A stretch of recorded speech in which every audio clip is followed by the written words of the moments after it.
Mesdames et messieurs, bonsoir. Nous sommes mercredi 11 avril. Bienvenue dans le 20h. Voici les titres. Le gouvernement est réuni à Yamoussoukro, capitale politique ivoirienne. Il a tenu ce mercredi un conseil des ministres présidé par le chef de l'État, Alassane Ouattara. Ce conseil se tient à la veille de l'installation du tout premier Sénat ivoirien dont les membres ont été élus le 24 mars dernier. La Banque mondiale va débloquer plus de 100 milliards de francs CFA au profit de la Côte d'Ivoire pour financer la filière Anacad. Ce prêt qui vient d'être approuvé servira à soutenir la filière, la transformation de la noix de cajou et créer ainsi des emplois dans les zones de production. Le comité d'évaluation des recommandations du 6e TAC, traité d'amitié et de coopération entre la Côte d'Ivoire et le Burkina Faso, note des avancées dans la réalisation des projets, notamment dans les domaines des infrastructures. Cependant, des défis restent à relever. En Algérie, les enquêtes sont ouvertes pour connaître l'origine du terrible crash survenu aujourd'hui et qui a fait 257 morts. L'avion militaire s'est écrasé peu après son décollage. 3 jours de deuil national ont été décrétés. Soyez les bienvenus sur RTI 1. Le président de la République, Alassane Ouattara, et les membres du gouvernement sont à Yamoussoukro, capitale politique ivoirienne. Ils ont tenu ce mercredi un conseil des ministres. Et lors de ce conseil, un projet de loi relatif à l'état civil a été adopté. Il s'agit de moderniser les actes de l'état civil. Notez que ce conseil se tient à la veille de l'installation du tout premier Sénat ivoirien, dont les sénateurs ont été élus le 24 mars dernier et le président du Sénat le 5 avril. Voilà, et notez que le porte-parole du gouvernement, le ministre Bruno Koné-Nabagné, a annoncé la prorogation du mandat des conseillers municipaux et régionaux élus en 2013 jusqu'au prochain scrutin prévu avant fin décembre. Voilà, c'est ce matin donc que le chef de l'État, Alassane Ouattara, a quitté Abidjan pour Yamoussoukro, la capitale politique ivoirienne, après le conseil des ministres qu'il a présidé ce jour. Il va assister demain jeudi à la cérémonie d'installation du Sénat à la Fondation Félix Houphouët-Boigny. Suivons son arrivée à Yamoussoukro avec notre reporter Abou Sanogo. C'est à 12h20 que l'avion transportant le président de la République, Alassane Ouattara, s'est posé sur le tarmac de l'aéroport de Yamoussoukro. Accueilli à sa descente par le vice-président de la République, Daniel Kablan-Duncan, le premier ministre Amadou Gon Coulibaly, le chef de l'État est allé s'incliner devant le drapeau pour l'exécution de l'hymne national et recevoir les honneurs militaires dus à son rang.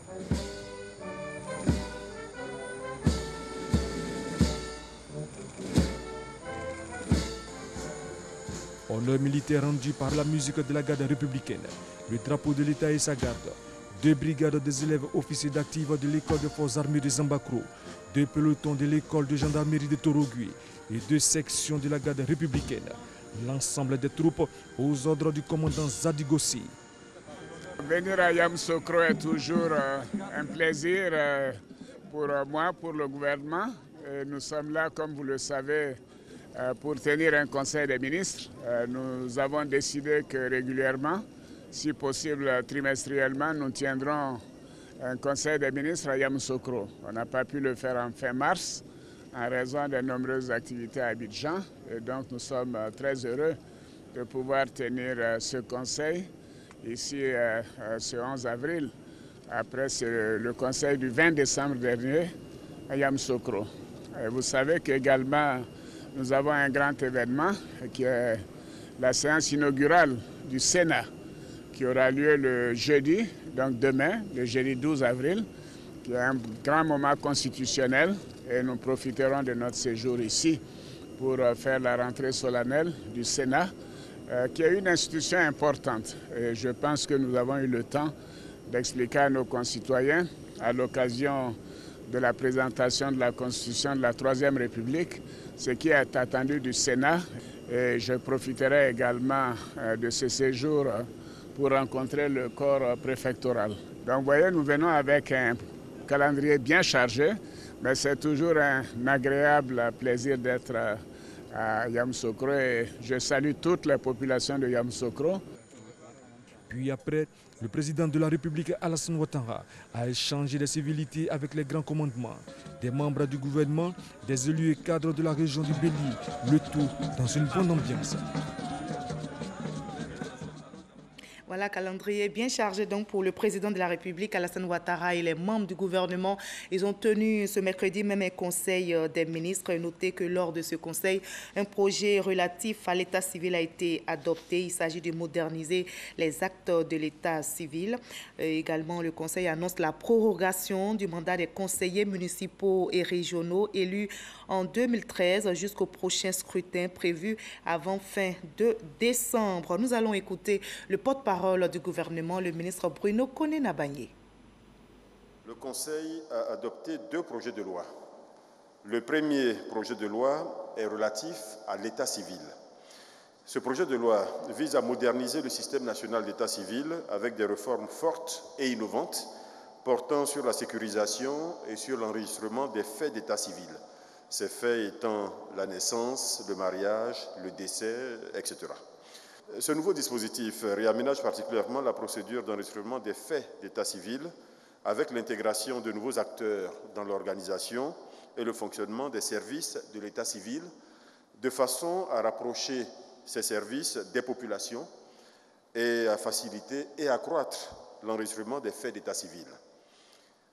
Ce dispositif établit dans les centres de santé, dans les villages, des agents de collecte qui seront chargés de recueillir les informations relatives aux faits d'état civil, donc naissance, mariage, décès, etc., et de les mettre à la disposition des officiers et agents de l'état civil pour en assurer le suivi. Une autre innovation majeure est l'utilisation des procédés électroniques pour l'enregistrement des faits d'état civil et la délivrance des actes d'état civil.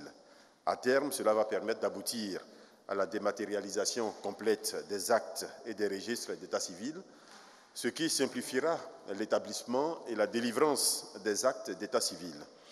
Le dispositif intègre également l'amélioration de l'aspect sécuritaire du système avec l'intégration de la conservation numérique des données d'état civil et le contrôle des services et actes d'état civil effectués par le procureur de la République. L'enregistrement de la naissance d'une personne à l'état civil est la reconnaissance officielle par l'État de Côte d'Ivoire de cette personne. C'est ça qu'il faut que vous sachiez.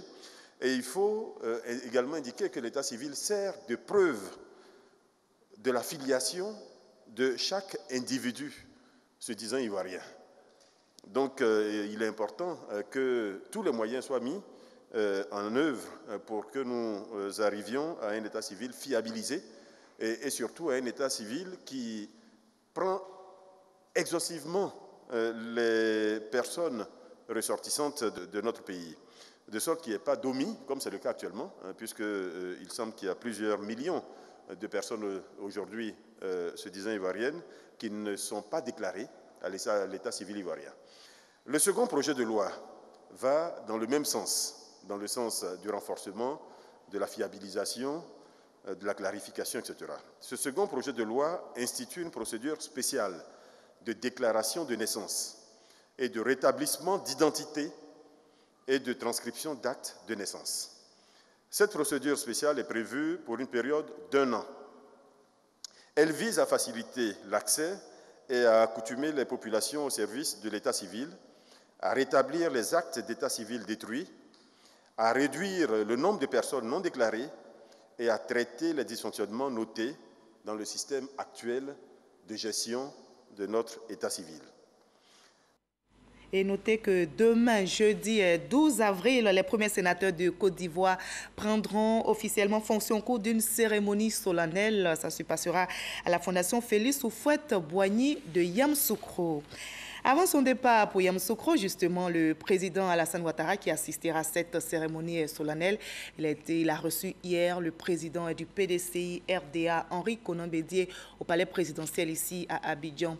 Ils se sont prononcés sur l'adoption du principe de l'accord politique en vue de la création d'un parti unifié dénommé le Rassemblement des Oufouettistes pour la démocratie et la paix, RHDP.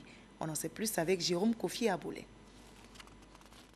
Rencontre Alassane Ouattara, Henri Konan Bédié ce mardi 10 avril 2018 au palais présidentiel. Ce type de rencontre, les deux personnalités en ont l'habitude puisque s'inscrivant dans le cadre de leurs échanges réguliers sur l'actualité sociopolitique dans le pays. Échange, cette fois consacré à la mise en œuvre d'un parti unifié sous le nom de RHDP, entendez le Rassemblement des Oufouettistes pour la démocratie et la paix, conformément aux conclusions des travaux du comité de haut niveau mis en place fin octobre 2017. Le président de la République, Alassane Ouattara, et le président du PDCI RDA, Henri Konan Bédié, président de la conférence des présidents du RHDP, ont à cette occasion adopté le principe de l'accord politique pour la création de ce parti unifié. Pour le chef de l'État et son aîné, il s'agit avec la création du RHDP de poursuivre l'œuvre de développement et l'action politique de feu le président Félix Houphouët-Boigny. L'objectif à terme étant de préserver à jamais la paix, la cohésion sociale et la stabilité en Côte d'Ivoire.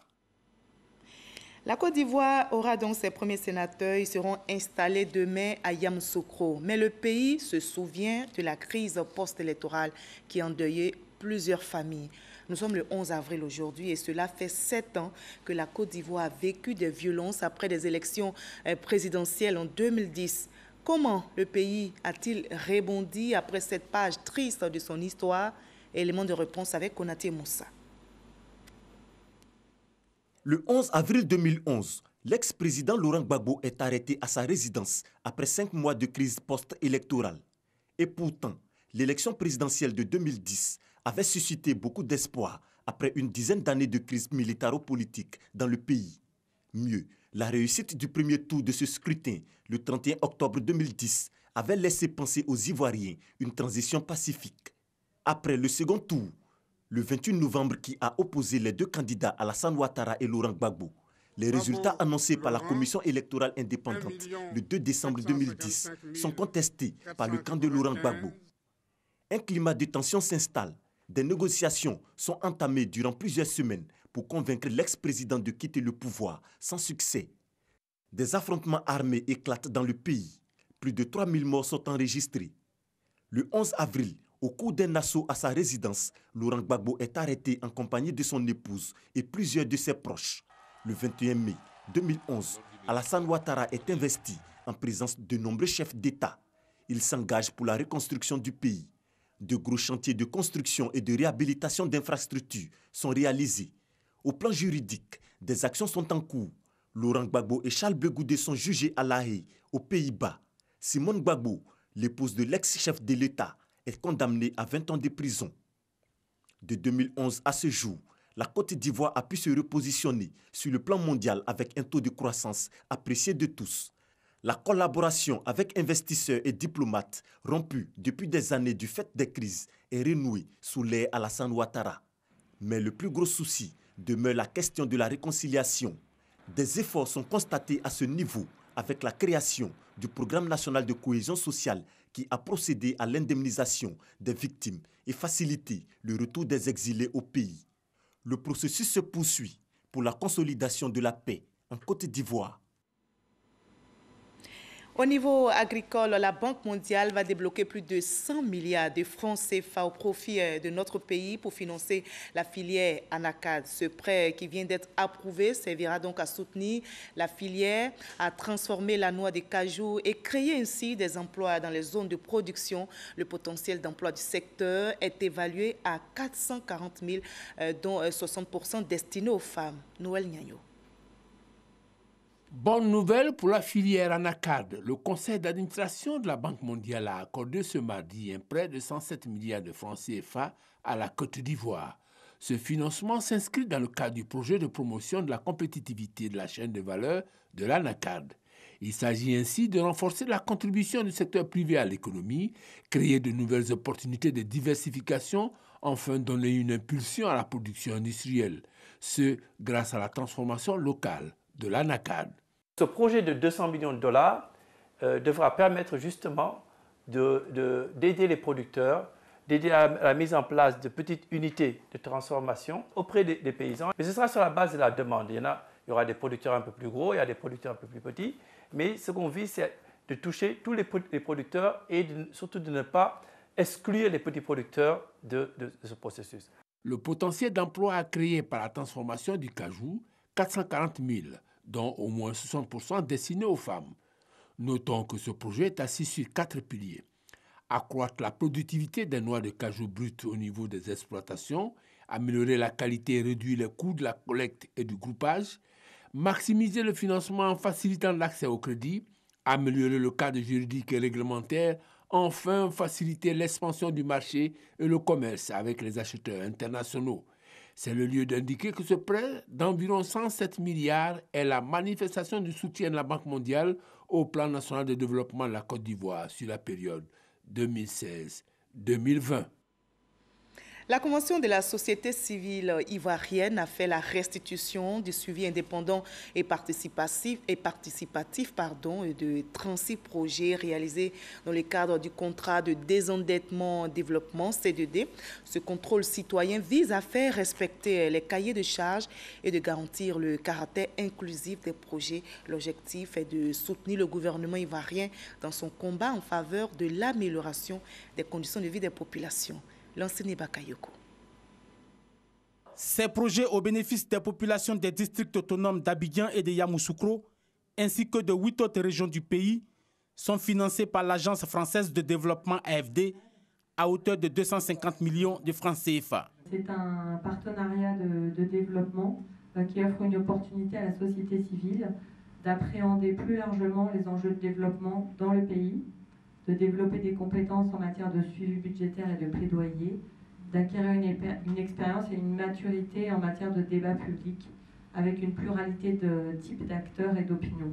Ont été pris en compte les secteurs de l'éducation-formation, des infrastructures routières et scolaires, de la santé et de l'adduction en eau potable. L'objectif recherché étant, d'une part, de se rendre compte du niveau d'exécution des projets CD2 tels qu'adoptés dans les différents cahiers de charges, mais aussi et surtout de mesurer la perception des populations relativement à ces projets réalisés dans leur localité. Le montant du deuxième contrat de désendettement et de développement s'élève à 738 milliards de francs CFA. Le comité d'évaluation des recommandations du 6e TAC, traité d'amitié et de coopération entre la Côte d'Ivoire et le Burkina Faso, note des avancées notables dans la réalisation des projets comme les infrastructures économiques. Cependant, quelques difficultés ont été identifiées par le comité, mais des solutions sont envisagées pour les résoudre. Michel Digré. 9 mois après leur signature, quelques accords paraphés à Ouagadougou sont rentrés dans leur phase de matérialisation. C'est le point établi par le comité conjoint de suivi des recommandations du 6e TAC tenu en juillet dernier. Au titre des infrastructures, l'autoroute Yamoussoukro-Ouagadougou constitue un point de satisfaction. L'on a enregistré le démarrage effectif des travaux de la section Yamoussoukro-Tiébissou, le renforcement de l'axe Bouaké-Ferkessédougou et de l'achèvement des travaux sur le tronçon Ferkessédougou ou Angolo-Dougou. Je me félicite donc de l'état d'avancement des projets de construction de l'autoroute Abidjan-Yamoussoukro-Ouagadougou, de la réhabilitation du chemin de fer et de son prolongement jusqu'à Tambao, ainsi que du renforcement de la coopération dans le domaine énergétique. D'autres avancées sont notées sur les accords politiques et économiques, mais surtout sécuritaires. Aujourd'hui, on parle de mutualisation des efforts, mutualisation des renseignements, mutualisation aussi des actions. Et c'est important dans une sous-région où la menace est partout. C'est vrai que les attaques sont concentrées dans la partie sahélienne de l'Afrique de l'Ouest, mais c'est une menace qui est partout en Afrique de l'Ouest. Et il est important qu'il y ait cette coopération-là très renforcée. Toutefois, d'autres projets signés au cours du 6e TAC rencontrent des difficultés dans leur mise en œuvre. C'est donc l'occasion pour nous de lancer un appel à tous afin que nous puissions fédérer nos énergies pour mener à bien les nombreux chantiers de notre coopération. Cette réunion des experts a permis également de plancher sur l'ordre du jour et les innovations du 7e TAC qui se tiendra en juillet prochain à Yamoussoukro. Il nous a paru opportun, et ça a été la décision des chefs d'État au 6e sommet, qu'en marge du 7e sommet, un volet culturel soit déployé et que des activités culturelles se déroulent. Vous savez, il n'y a pas de développement sans culture. Au thème des travaux, les ministres des Affaires étrangères des deux pays ont adopté et signé le rapport conjoint de cette deuxième réunion du comité de suivi des décisions du traité d'amitié et de coopération entre la Côte d'Ivoire et le Burkina Faso. La troisième semaine nationale de l'emploi jeune est ouverte depuis hier. L'événement prendra fin le 13 avril prochain. Les réflexions portent sur l'agriculture, secteur d'avenir pour l'emploi des jeunes. Cette troisième édition du Forum africain est initiée par la Banque africaine de développement. On en sait plus avec Franck Quadio. Une petite causerie sur leur situation. Aristide est diplômé électronicien à la recherche de l'emploi et son ami Serge d'un financement pour un projet agricole. Ils sont à la Semaine nationale de l'emploi jeune. Pour eux, c'est une aubaine. Je veux être entrepreneur demain, travailler à mon propre compte, la terre. La question du chômage, un taux de 2,8% annoncé en 2017 par le ministère en charge de l'emploi jeune, contribue à la réduction de ce taux, c'est le sens du projet. Et pour cette troisième édition, l'agriculture est un pôle de développement à explorer pour une meilleure insertion socio-professionnelle des jeunes. Il faut que nos jeunes comprennent qu'avec l'agriculture, ils peuvent faire des affaires, ils peuvent gagner de l'argent. Et nous allons sur le principe de leur valorisation dans toute la chaîne de valeur de l'agriculture. Quand vous prenez l'exemple du cacao, nos parents sont producteurs de cacao. Nous avons des milliers d'hectares de plantations de cacao. Mais à part la production de la cabosse, mais il y a des métiers qui existent jusqu'à la transformation de la cabosse de cacao en plaquettes de chocolat. Les métiers de la terre, mais aussi d'autres secteurs d'activité, la rencontre entre l'offre et les compétences de mise à cette première journée. Aïcha, étudiante, est en quête de stage. Avec elle, plusieurs jeunes, attirés par l'offre de cet entrepreneur, un engouement justifié. Alphonse conseille, oriente et recrute sur place. Nous sommes en compagnie d'un chef d'entreprise qui analyse, commente les CV que nous avons déposés depuis le matin et il donne rendez-vous en même temps pour les entretiens en entreprise. Nous allons vous former au montage vidéo, au traitement d'images sur Photoshop et puis ensuite à d'autres métiers autres que ça. Et puis après, on verra comment ça va. Ça va? D'accord. Ok, ça va. On a plusieurs métiers. On a autant de métiers en ligne que de métiers en physique. Donc, on fait du recrutement sur place, sur ce salon. On va en recruter 120 sur la durée sur la semaine. Donc, aujourd'hui, c'est notre objectif 40 stagiaires à recruter. Et désireux. Aïcha retenu pour un stage la semaine suivante. Plusieurs milliers de jeunes attendus, des entrepreneurs divers et des panels, expositions et échanges autour de modèles de jeunesse tels footballeur Didier Zokora, investissent le Palais de la Culture de Treichville pour cette troisième édition de la Semaine nationale de l'emploi jeune. Et la question de l'emploi des jeunes est aussi débattue à Paris, en France. La capitale française vient d'abriter la deuxième édition du Forum African Dream. La Côte d'Ivoire a pris part à ce rendez-vous économique qui se positionne comme une plateforme de recrutement des jeunes cadres diplômés de la diaspora intéressés par une carrière professionnelle en Afrique. Le ministre Sidi Touré a présenté la politique d'emploi en faveur des jeunes ici en Côte d'Ivoire. Ouattara Madou Walter était à Paris pour vous. African Dream 2018 s'est terminé. Il s'est agi de promouvoir principalement la destination Afrique et particulièrement celle de la Côte d'Ivoire. Mettre en valeur les potentialités aussi bien en termes de ressources humaines qu'en termes d'infrastructures et d'esprit d'entreprise. 2 jours durant, une dizaine de communications ainsi que des panels tenus respectivement au siège de Business France et à l'hôtel Concorde Montparnasse dans le 14e arrondissement à Paris. Plus de 250 opérateurs économiques impliqués et environ 1 millier de participants enregistrés. Des résultats jugés satisfaisants par les organisateurs d'African Dream. Cette deuxième édition suscite déjà chez des chefs d'entreprise la volonté de réinvestir ou d'installer une succursale en Côte d'Ivoire. Pour moi, il y a des talents en Afrique, des talents ici. Et si on fait quelque chose de très simple, travailler les uns avec les autres, main dans la main, je pense qu'on pourra réussir encore quelque chose d'encore plus grand. J'ai entendu ce matin qu'il y aurait eu un fonds d'investissement qui va se lancer pour 50 millions de dollars. Ce sera pour 2018. Il faut partager le gâteau de manière équitable et surtout associer et consulter toutes les personnes intéressées par la diaspora en Afrique et en France. J'ai Abidjan, bien sûr, mais il y a Yamoussoukro qui est en train de devenir de plus en plus important et ça va continuer à venir. Vous avez le pétrole, vous avez les mines, vous avez l'agriculture. Moi, j'aspire de mes voeux que les Ivoiriens s'autonomisent complètement sur l'ensemble de la filière des différents sites de production. Je crée en ce moment une mutuelle en Côte d'Ivoire de droit ivoirien qui sera gérée et gouvernée par des Ivoiriens. Et African Dream, c'est pour venir réitérer auprès de cette jeunesse vraiment qui vient ici, au lieu de partir de l'Afrique et retourner en Afrique parce que c'est le continent de l'avenir. Moi, la Côte d'Ivoire est un des pays où j'aime aller. C'est un pays aujourd'hui en pleine expansion qui mérite d'être cité en exemple, ce que je fais très souvent, même si là aussi il y a effectivement des problèmes forcément à transcender. Un réseau d'hommes d'affaires a été également mis en place afin de consolider les acquis de cette rencontre internationale. Fini donc le Forum African Dream 2018 à Paris, vive l'édition 2019. Et sur place ici à Abidjan, 6 pays africains réunis autour de la plateforme intergouvernementale, politique et scientifique sur la biodiversité sont en atelier depuis hier. La rencontre porte sur la protection et la préservation de la biodiversité. Il sera donc question pour les participants de faire le point sur le niveau de la biodiversité et les services rendus par Dame Nature dans tous les pays. Grâce Kandou.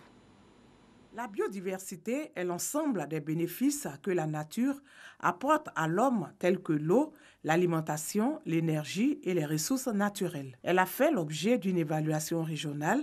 Il en ressort que cette biodiversité est gravement menacée.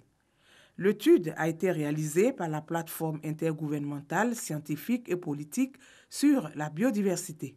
6 pays africains, dont la Côte d'Ivoire, sur les 193 États ayant ratifié la Convention, se retrouvent régulièrement pour faire l'évaluation sur la protection et la préservation de la biodiversité. Nous sommes à un atelier de restitution.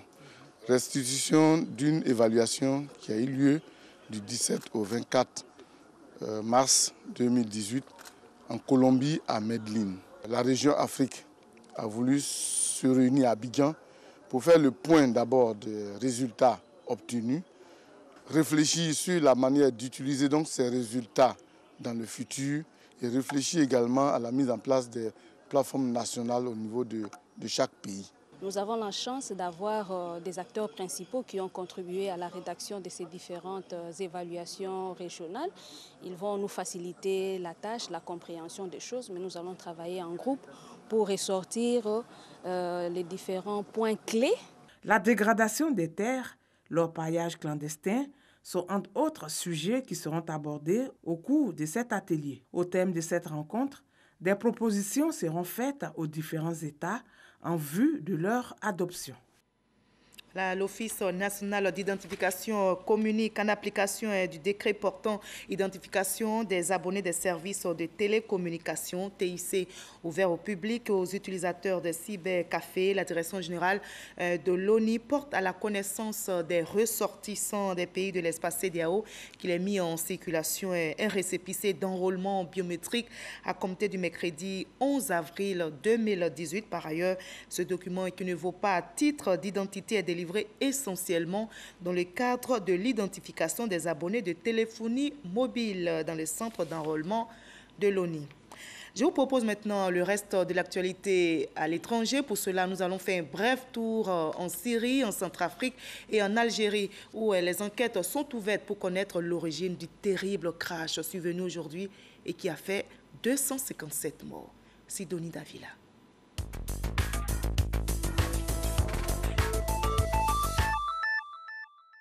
Des affrontements ont eu lieu hier mardi entre des milices d'autodéfense et une patrouille composée de casques bleus et de soldats centrafricains à Bangui.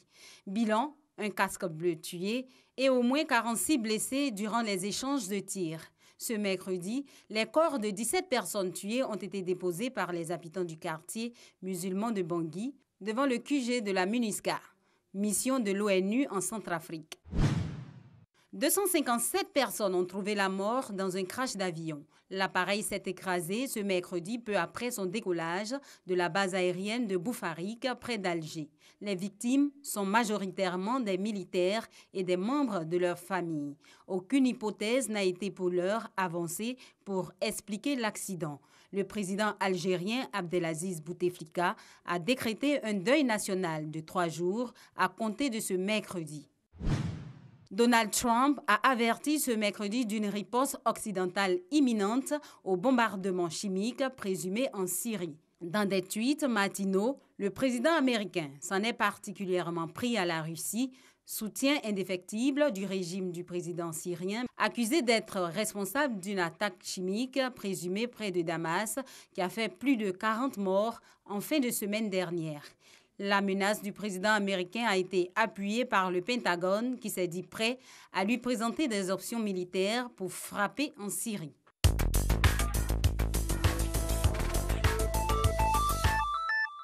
Voilà, je rappelle ce qui concentre l'actualité en Côte d'Ivoire. Le gouvernement est réuni à Yamoussoukro, capitale politique ivoirienne. Il a tenu ce mercredi un conseil des ministres présidé par le chef de l'État, Alassane Ouattara. Ce conseil se tient à la veille de l'installation du tout premier Sénat ivoirien, dont les sénateurs ont été élus le 24 mars dernier. Voilà, fin de ce 20h. Merci à vous tous de votre aimable attention. Mais ne décrochez surtout pas. Juste après, vous allez suivre, après le communiqué final du Conseil des ministres, vous allez suivre une émission spéciale sur l'histoire des Boni, l'histoire de ces Africains déportés, une histoire décrite par l'écrivain ivoirien Serge Bilé et par l'historien Kwame Yaka. Très belle soirée sur RTI1.